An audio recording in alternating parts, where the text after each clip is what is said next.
নমস্কাৰ নতুন এটা ভিডিঅ'লৈ আপোনালোক সকলোকে পুনৰবাৰ স্বাগতম জনাইছো ফ্ৰেণ্ডছ এটা বহুতে ভাল খবৰ যদি আপোনালোকে এডিআৰই 2.0 আপোনালোকে যদি হে ৰিটেন এক্সামটো কোৱালিফাই কৰি থৈছে তো আপোনালোকে যদি যিকোনো এটা পৰীক্ষা আপোনালোকে গ্ৰেড 4 বা গ্ৰেড 3 যিকোনো এটা ৰিটেন এক্সাম আপোনালোকে যদি কোৱালিফাই কৰি থৈছে তো আপোনালোকৰ কাৰণে এটা বহুতে ভাল খবৰ কিয়নো আপোনালোকৰ যেটো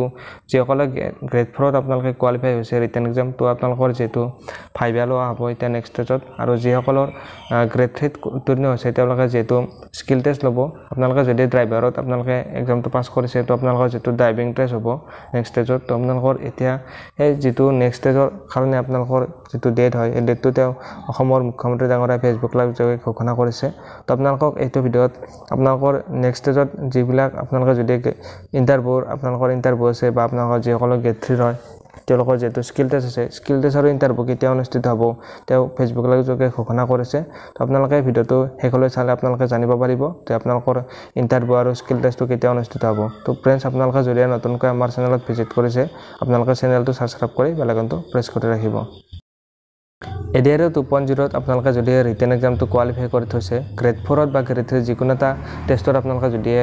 ৰিটেন এক্সাম আপোনালোকে কোৱালিফাই কৰি থৈছে তো আপোনালোকৰ যেটো নেক্সট ষ্টেজত যিসকলে গ্ৰেড 4 ত উত্তীৰ্ণ হৈছে তেওঁলোকৰ যেটো ইন্টাৰভিউ হ'ব অৰ্থাৎ ফাইভেল হ'ব আৰু যিসকলে গ্ৰেড 3 ত উত্তীৰ্ণ হৈছে তেওঁলোকৰ যেটো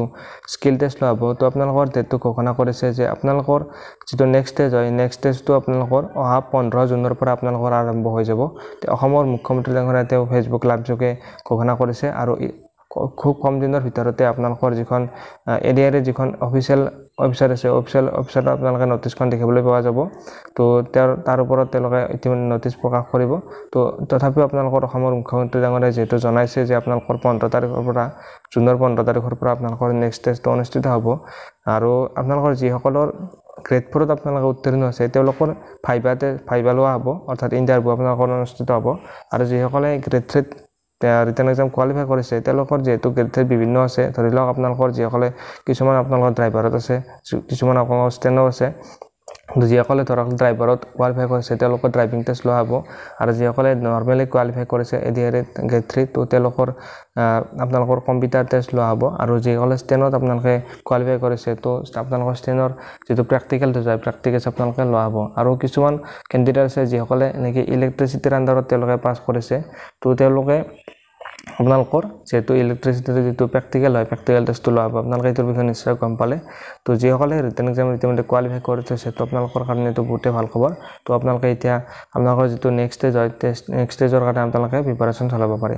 তো আপোনালোকক এতিয়া অসমৰ মুখ্যমন্ত্ৰী ডাঙৰীয়াই ফেচবুক লাইভ যোগে কি কৈছিল আপোনালোকক হেতু শুনা দিব বিচাৰিছো ভিডিঅ ক্লিপটো আপোনালোকে ভিডিঅ ক্লিপটো শুনি লওক যে এডিআৰই বিশেষ কেইটামান পৰীক্ষা অনুষ্ঠিত হৈছিল প্ৰথম আছিল গ্ৰেড 3 ড্ৰাইভাৰ ষ্টেনো আৰু ইলেক্ট্ৰিচিয়ান অৰ্থাৎ এপিডিসিএলৰ কাৰণে আজি আমি সিদ্ধান্ত লৈছো যে গ্ৰেড 3 ৰ কাৰণে কম্পিউটাৰ টেষ্ট ড্ৰাইভাৰৰ কাৰণে ড্ৰাইভিং টেষ্ট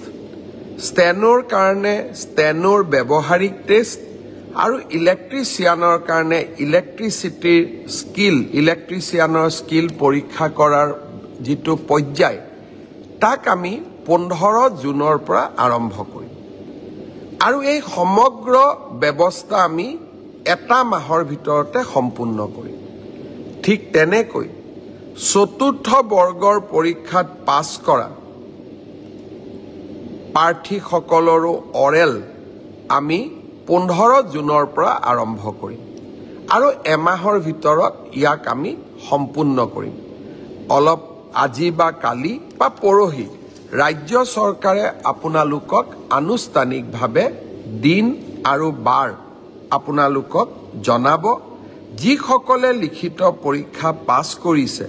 তেওঁলোকে এতিয়া কম্পিউটাৰ টেষ্ট ড্ৰাইভিং টেষ্ট বা স্কিল টেষ্ট বা মৌখিক পৰীক্ষাৰ কাৰণে তেওঁলোকে যেন সাজু হয় 15 জুনৰ পৰা এই প্ৰক্ৰিয়া আমি আৰম্ভ কৰিম আপোনালোকে নিশ্চয় গম পালে যে অহা 15 জুনৰ পৰা আপোনালোকৰ নেক্সট টেষ্ট অনুষ্ঠিত হ'ব তো আপোনালোকে যদি ইনফৰমেশনটো ভাল পালে ফ্ৰেণ্ডছ আপোনালোকে ভিডিঅ'টোত এটা লাইক কৰি দিব আৰু চেনেলটোত আপোনালোকে যদি প্ৰথমবাৰৰ কাৰণে ভিজিট কৰিছে ফ্ৰেণ্ডছ আপোনালোকে চেনেলটো সাবস্ক্ৰাইব কৰি বেল আইকনটো প্ৰেছ কৰি ৰাখিব